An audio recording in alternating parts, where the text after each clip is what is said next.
La prochaine catégorie, c'est le jeu au pied, Tristan. J'ai mis Maxime Lucu, c'est son gros point fort, on le voit avec l'UBB.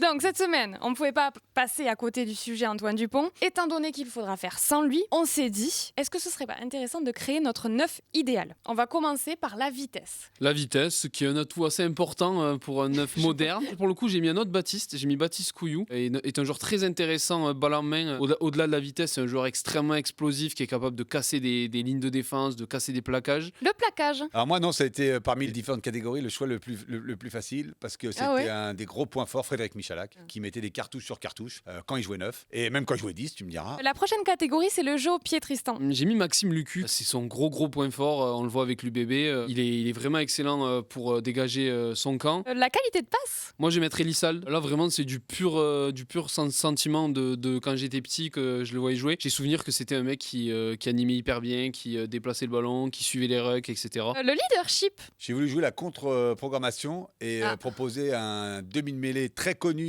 mais qui n'a jamais été international. Bernard Laporte qui, pour le coup, en termes de leadership, non mais même en tant que joueur, il avait que ça en fait. Dernière rubrique un petit peu sérieuse, on va dire, le QI, rugby. Bon ben là, je suis obligé pour le coup. Tadadam.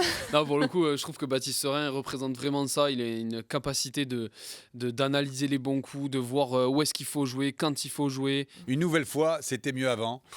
Fabien Galtier, qui, pour moi, encore aujourd'hui, représente le plus haut QI rugbystique français.